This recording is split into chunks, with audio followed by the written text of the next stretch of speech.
Assalamu alaikum, my dear friends. How are you? I welcome you on my training channel. My name is Abdul Khalik. Dear friends, look, all of us want to develop and all of us want to move forward. All of us want to achieve, and that is our right as well. By doing that, I think we are doing the very right thing. So, my dear friends and fellows, but there are certain things which does not allow us to move forward, to develop, to prosper, to achieve what we want to achieve and to be where we want to be. There are certain things, there are certain hurdles, there are certain obstacles, and to the amazement of many people, the hurdles are from outside as well. But much more importantly, the hurdles lie within our own habits, within our own attitudes. So I think unless and until we don't, unless and until we don't, remove those habits, overcome those habits, we shall not be able to develop and prosper at all. We shall not be able to make progress at all. So that is very important, that we should identify the bad habits inside us, and obviously we need to conquer, we need to overcome those as well. Today we have chosen 9 such habits which are bad, which does not allow us to develop and to prosper. And if at all we want to move ahead, we do have to say no to all of these 9 things. And it is not very complicated, it is not very difficult, it is quite doable.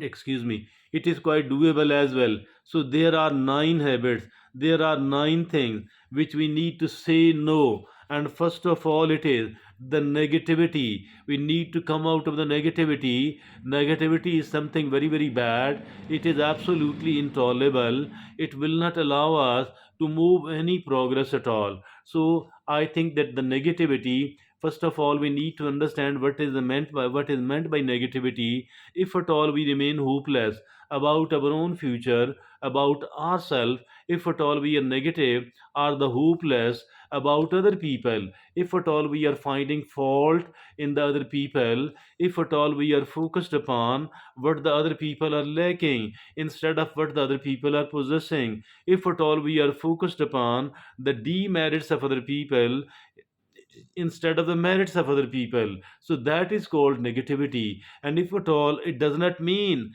that we should not try to improve. We must keep trying to improve.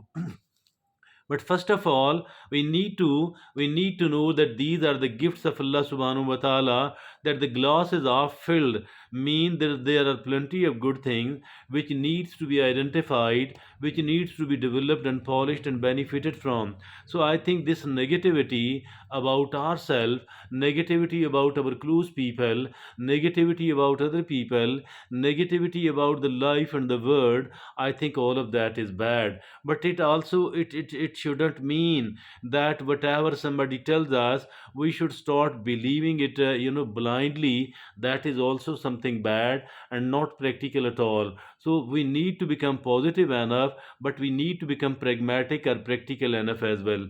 So all of that will be possible once we start to get rid of the negativity. So that was the number one thing, we need to say no. And the second thing is overcommitment. Overcommitment mean every request and every invitation cannot be honored at all. So what we need to do is that we need to set priorities. Whatever are the more important things should be committed with. But the things which are not that important, I think we need to say sorry. We need to seek the excuse from those people. I shall not be able to do all that. Overcommitment upon ourselves as well. I think that sometime we people are overcommitted. We are trying to do so many of the things at the same time, which is absolutely wrong, which is not feasible. What will be the result of all that? That there will be a huge wastage of time, and we shall not be able to do any of the things. Not to talk of many of the things, we might not be able to do any of the thing. So for all that reason, the overcommitment should be said no.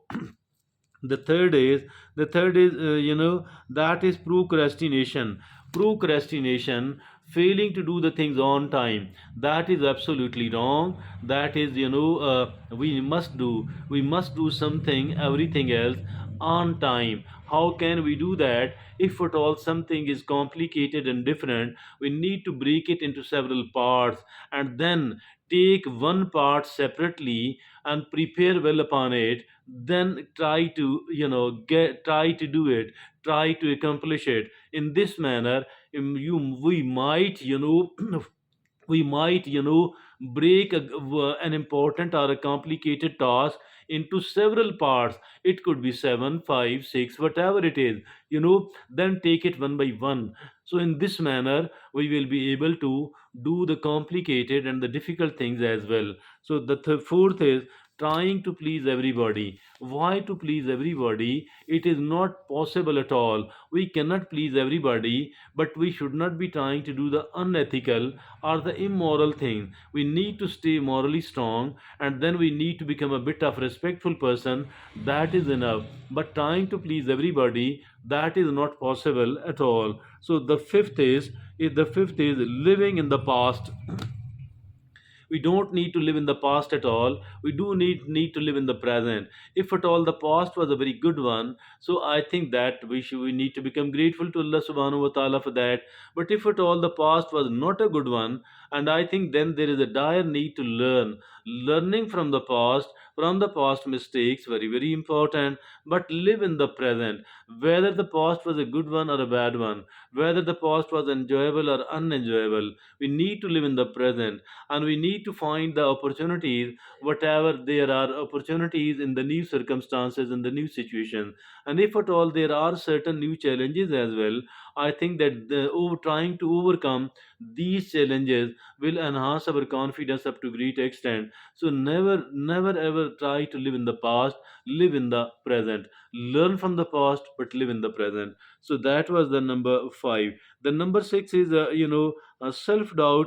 We need to come out of the self doubt. We need not to stay in the self doubt at all. Rather, we need to develop the self confidence. Why are we doubtful about ourselves? Allah subhanahu wa ta'ala has given and gifted us with certain capabilities, certain amount of talent and potential.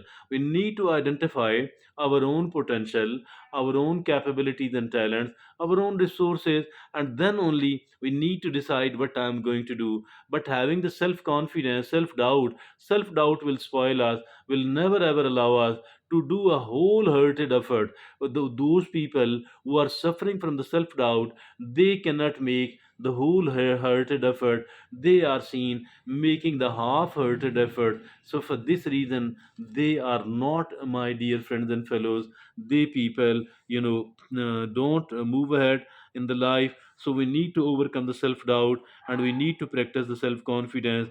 And now, the seventh is avoiding discomfort. Avoiding discomfort. Why to avoid the discomfort? Why to try to live in the comfort zone? We should not be living in the comfort zone at all. We need to live, we should not be living in the comfort zone at all. We need to come out of the comfort zone. We need to we need to bear, we need to do the uncomfortable thing, the things which makes us uncomfortable, because it makes us strong, because it makes us more confident. So coming out of the comfort zone, we can learn a lot out of all that. So staying out of the comfort zone, very very important. Why to avoid the discomfort? Why not to face the discomfort? Because facing the discomforts makes us a more strong person. And now the eighth is unhealthy habits.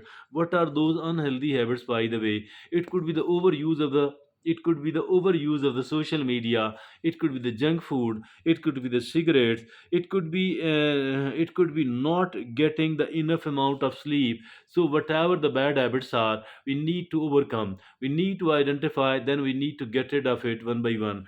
And the ninth and the last is fear of failure. Fear of failure. We people are having the fear of failure, and this fear of failure does not allow us to make the good attempts, does not allow us to keep trying. And if at all we don't keep trying, our failure is certain. Our success is the chances of our success are very rare. So I think that fear is not bad. The failure is not bad at all. Failure is not bad at all, because failure makes us learn. But I don't say that try without preparation. We must prepare, we must be careful, we must be a bit pragmatic and practical. But at the same time, as for the fear of failure is concerned, I think this fear is our worst kind of enemy. We need to get rid of that. Unless and until we do this, we will not be able to succeed at all. So we must be overcoming the fear of failure. So that is, dear friends and fellows,